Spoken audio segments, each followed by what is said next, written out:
Olá, querido estudante dominantes online, professor Sano Massadani, e vamos nesta aula falar sobre as revoluções liberais de 1820, 1830 e 1848.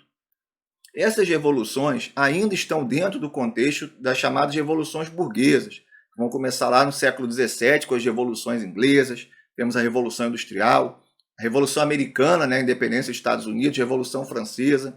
O que vai acontecer? O Napoleão ele vai ser derrotado definitivamente em 1815, e nós vamos ter a chamada restauração absolutista, onde diversas nações absolutistas e governos absolutistas vão tentar enfraquecer de forma significativa os ideais da burguesia. O Napoleão, ele nas suas expansões pela Europa, ele vai levar os ideais da burguesia, os ideais do liberalismo político. E então, governos absolutistas agora vão tentar, de certa forma, recuperar o seu lugar, mas não vão conseguir.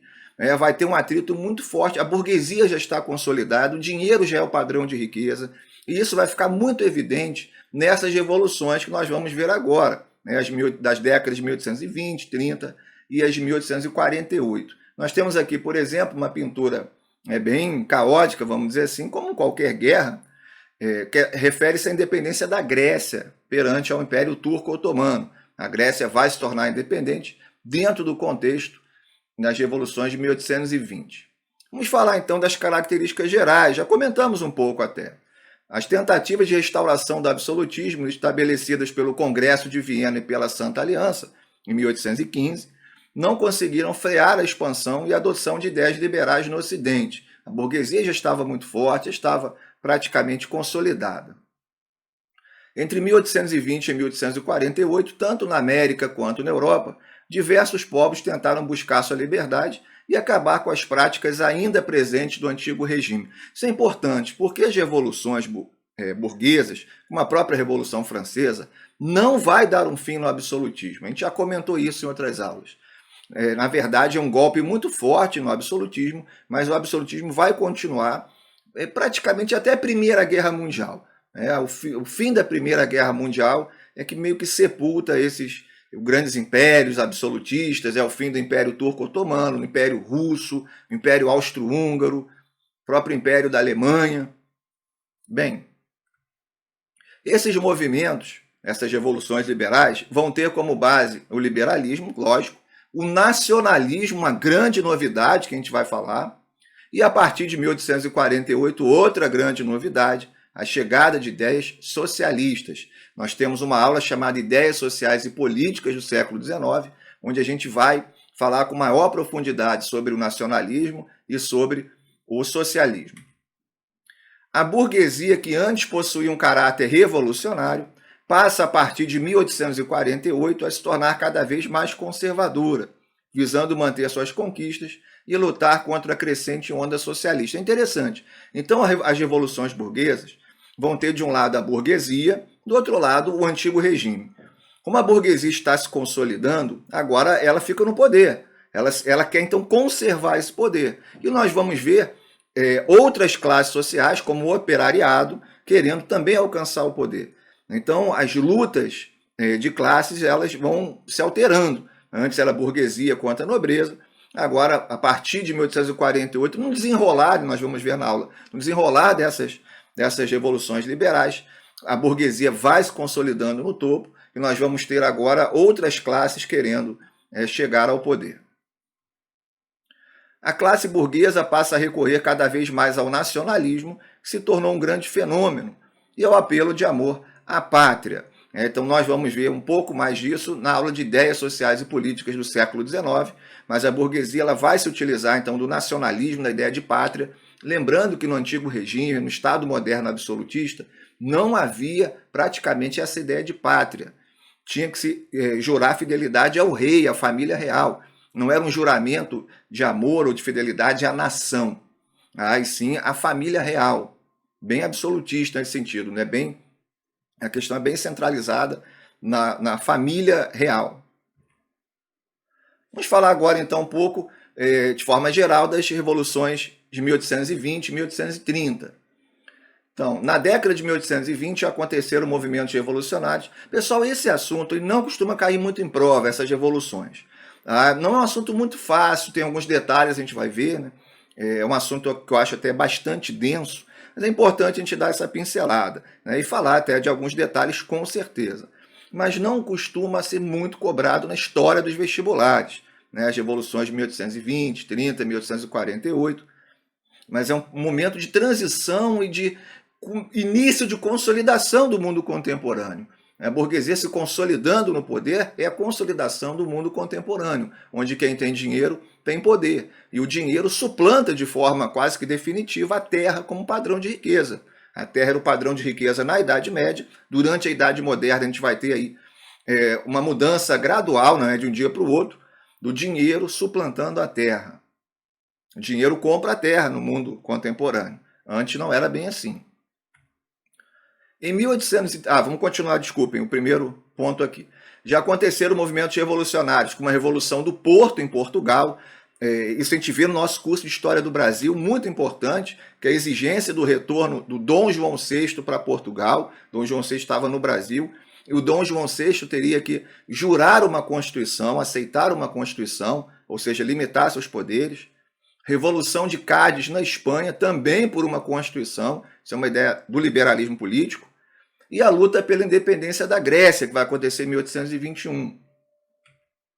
Em 1830, mais revoluções atingiram o Ocidente, quando a França, a gente vai falar da França já já, a gente fala da França tanto em 1830 quanto em 1848, quando a França coloca no poder Luís Filipe, chamado rei burguês. Então, em 1830, também temos um foco revolucionário na França forte.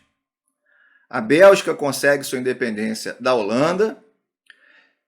Interessante agora, italianos, assim como alemães, tentaram, porém sem sucesso, a unificação regional, ambos sendo derrotados pela Áustria.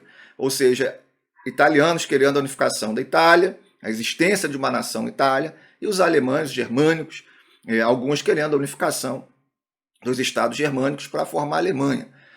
Itália e Alemanha só vão conseguir sua unificação, temos uma aula sobre isso, mais para frente. Isso é importante em torno de 1870, 1871. Então o Brasil, por exemplo, ele surge como nação bem antes da Itália e da Alemanha. Pedro I abdicou do trono brasileiro indo para Portugal, onde derrotará seu irmão Dom Miguel, e a Espanha também presenciou uma disputa pelo trono entre a rainha Isabel e seu tio absolutista Dom Carlos, sendo este último derrotado. Repare então, tanto na América quanto na Europa, diversos locais, nós vamos ter esse conflito entre absolutismo de um lado e ideias liberais representadas pela burguesia de outro. Então era um caldeirão ainda, bastante conflito. E a França em 1830? Após a derrota do Napoleão, a monarquia foi restaurada na França, com o moderado Luís XVIII, que era o irmão do Luís XVI, que ao falecer cedeu o trono a Carlos X, qual realizou um governo de tendências absolutistas, representado pelas ordenações de Júlio, que tentava concentrar mais poderes nas mãos do rei. Lógico, isso não vai dar muito certo, porque a burguesia na França já estava bem forte, por causa da Revolução Francesa, por causa do período napoleônico. Revoltas generalizadas culminaram com as chamadas Jornadas de Julho, 3 dias seguidos de lutas que provocaram a fuga de Carlos X. Luís Filipe, o neto de Carlos, assume o trono com apoio da alta burguesia, principalmente dos banqueiros, por isso que ele é chamado de rei burguês. As Jornadas de Julho tiveram um grande impacto no Brasil. O Brasil estava com problemas aqui por causa do absolutismo do Pedro I. A gente vê bem isso no nosso curso de História do Brasil. Estão acirrando as lutas contra o governo autoritário do Pedro I. Foi um governo bem problemático, bastantes atritos. Vamos falar agora das revoluções de 1848, que ela traz outros componentes importantes, como já adiantamos no início da aula. Temos aqui uma pintura mostrando revoltas em Berlim, nesse caso, nessa pintura, de tentativa de unificação da Alemanha que não vai dar certo. Então, 1848, a primavera dos povos. Os movimentos revolucionários, como Karl Marx vai chamar esses movimentos? Os movimentos revolucionários de 1848 são conhecidos como Primavera dos Povos. E, além de conter uma ideologia nacionalista, introduziram as ideias socialistas nas reivindicações das massas, principalmente dos operários. Isso é muito importante. Então, o nacionalismo ele não está presente nos ideais do liberalismo político, lá do século XVIII, os ideais clássicos do liberalismo político. O nacionalismo é fruto do século XIX, assim como o socialismo. Os operários eles começam a ter autonomia, eles começam a se libertar, entre aspas, da burguesia em termos de influência nessas revoluções e vão agir por conta própria. Isso é bem interessante. A França também esteve na vanguarda, na frente dessas revoltas, ao implantar a sua segunda república. A gente vai falar da França em 1848 já, terminando com a monarquia.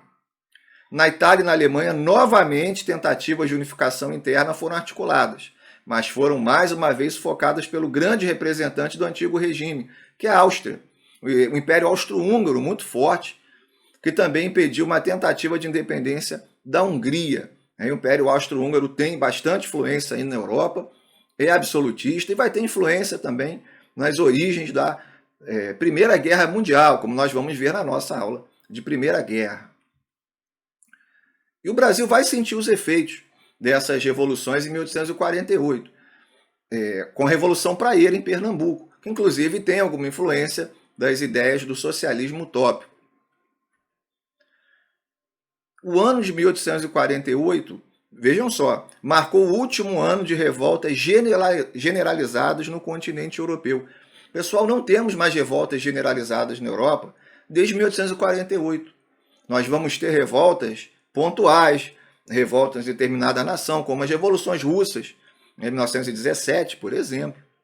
Mas revoluções ou revoltas generalizadas, como estão acontecendo desde o século XVIII, dentro do contexto das revoluções burguesas, 1848 marca o último ano de revoltas generalizadas na Europa.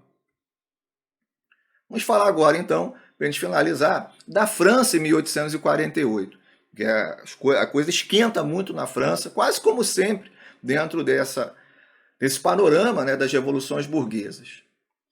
As lutas revolucionárias na França de 1848 foram significativas, pois pela primeira vez os trabalhadores e operários participaram, comentamos isso, de forma independente e ativa, né, de forma autônoma, de um movimento de contestação e revolução de caráter nacional.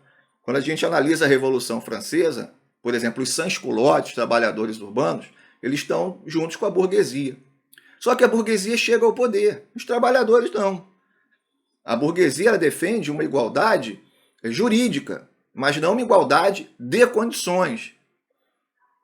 E aí o operariado ele vai se separar, né, da burguesia e vai ser agora um agente autônomo.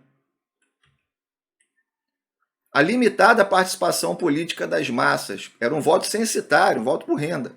E crescente miséria dos trabalhadores, extremamente explorados e sem uma legislação de apoio, fortaleceu o pensamento socialista, principalmente através de líderes como Louis Blanc.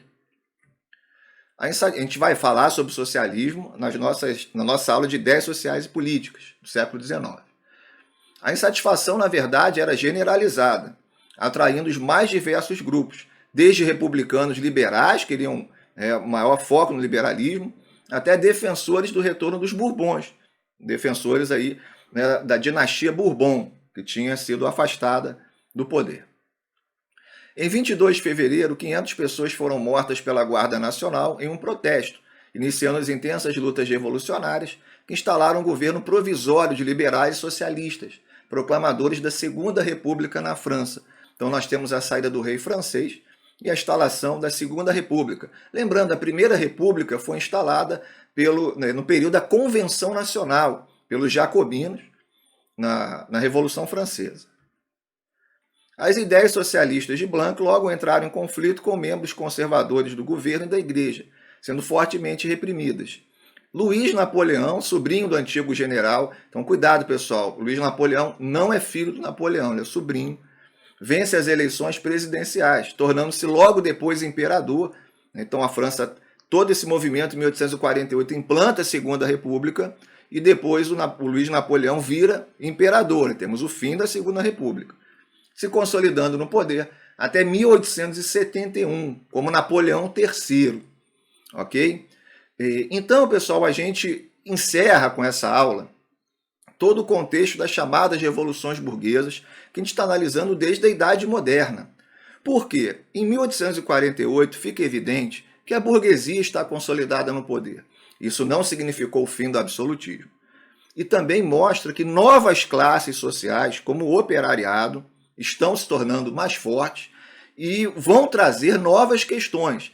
Na verdade, o operariado vem desde a Revolução Industrial, nesse contexto das revoluções burguesas, e vai ficando forte como classe social, buscando aí suas reivindicações. E isso vai trazer aí diversos outros conflitos dentro do panorama mundial. Espero que vocês tenham aprendido bastante. É um assunto meio denso, né? Meio, de certa forma, com algumas coisas para a gente guardar. Não cai muito em prova, mas é interessante uma fase de transição, de consolidação da idade contemporânea. Bons estudos, pessoal, e até a próxima aula.